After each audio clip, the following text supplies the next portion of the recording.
Hi, my name is Mindy. I'm your newest board member. Well, hi, Mindy. My name's Donna. Nice to meet you. Nice to meet you. Welcome aboard. Thank you. Well, of course, you know me. I'm Frank. I'm the community manager, and we're here to help you in any way we can as a new board member. Perfect. I volunteered as a board member to help my homeowners and the community. Well, that's great. Now, there's a few things that you really need to know. The first one is, of course, the law, and that's the NRS 116. So maybe you could take this home and kind of look at it a little bit and review and see if you could learn some of those pages. Sure. You're not going to raise our assessments, are you? No. We don't anticipate that, but in addition to the NRS, we also have, of course, the CC&R. This is kind of like the Bible of an HOA, so maybe you could study that too. Sure. As a board member, what are you going to do about that dog that lives next door to me that's constantly barking and poops in my yard every day? Well, we also have, the bylaws and resolutions and the architectural review. So when your spare time, maybe you could look at those too. Sure. I also heard you're going to change the equipment out in the exercise room. Don't do it. Nobody ever uses it. Okay, now you need to understand that I all want these to know what rules your are plan important. We don't is want as a board member. I just want to know my job so I could fulfill my duties.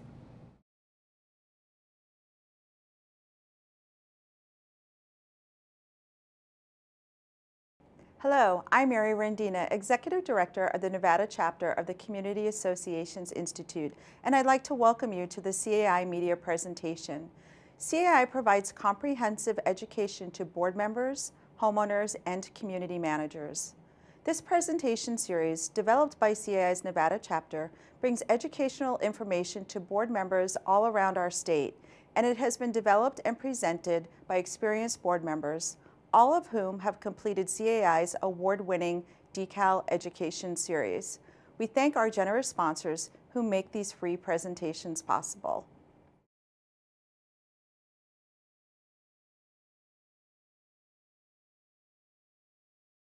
We at the Nevada Real Estate Division applaud you for volunteering to serve as a board member on your homeowners association. Board members play a vital role in successful HOA management, which is why we believe that board member training and ongoing education is critical.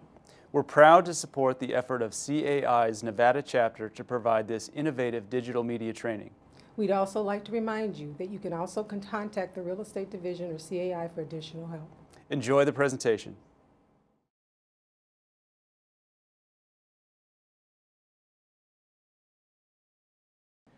Well, I want to thank the Sunshine Board of Directors for inviting us to make a presentation on the board's roles and responsibilities.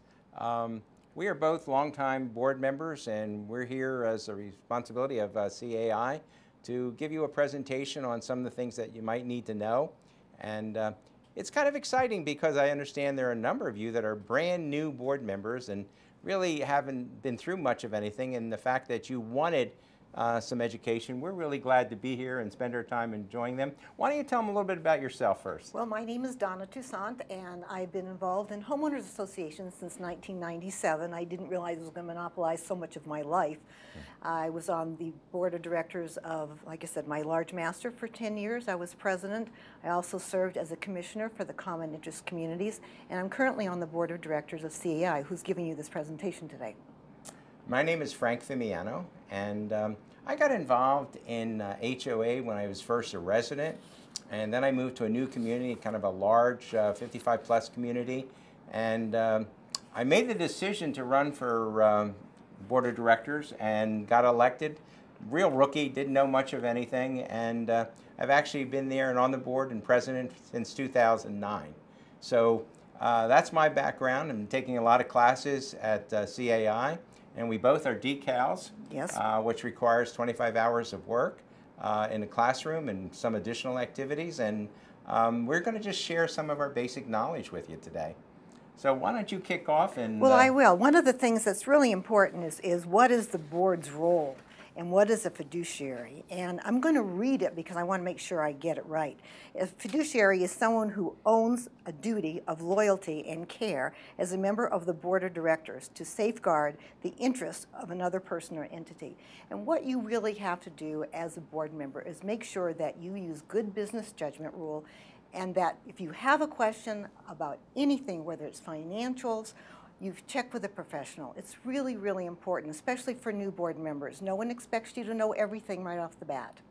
That word fiduciary always gets people. It does. It's kind of a scary term when you read the definition. It's a 10-letter word.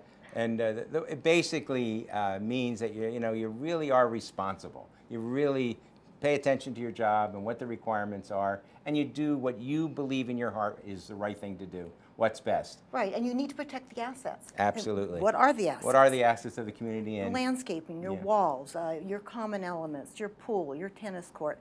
Those are things that, as a fiduciary, you are responsible to make sure they're in good working order.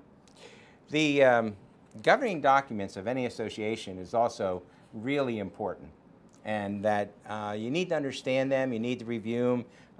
Most people, we call them the CC&Rs, and I think we refer to them in the skit, kind of like the Bible of an HOA and what they do and so forth.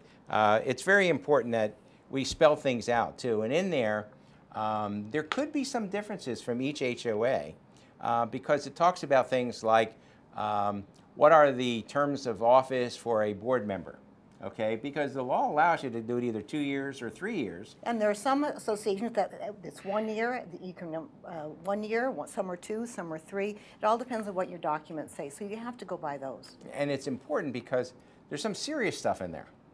Because you can make, criminal charges could be filed against you if you are really negligent. Not, a little mistake. We're talking about you go out of your way to be negligent. So you have to pay attention to some of those rules in there.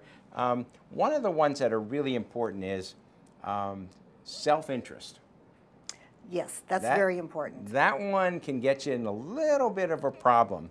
The self-interest issue comes about when you make decisions where people believe that you did it to favor yourself. Okay? And you should never do that. Right. Never, ever, ever. Be open, be honest. Everything should be clear. And never hire anybody that you're related to. It just doesn't look good. Exactly. And let me just give you a couple examples over the years I've heard. This is kind of interesting. One board member was pushing for a library. He wanted this library. He thought it was the most important thing that they have in their community.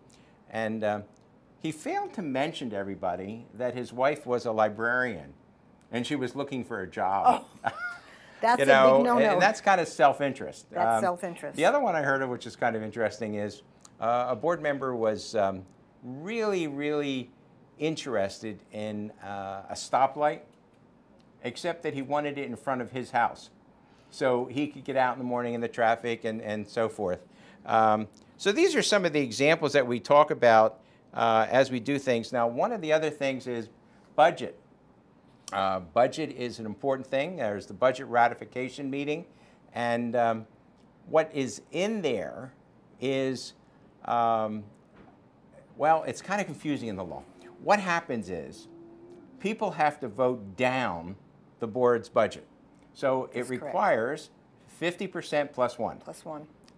And now think about that. Could any of us get 50% of our community to show up during a board meeting or during a meeting that's budget ratification, which takes place? Most budgets are done by professionals. They're done by your CPA and your accountant. And really and truly, I believe that most budgets are pretty well put together. And I think that's why you don't have the homeowners come and vote the budget down. But the budget is very, very important because it's your guideline of what you're going to do for the following year. The other thing that is important is to remember that only homeowners vote for board members.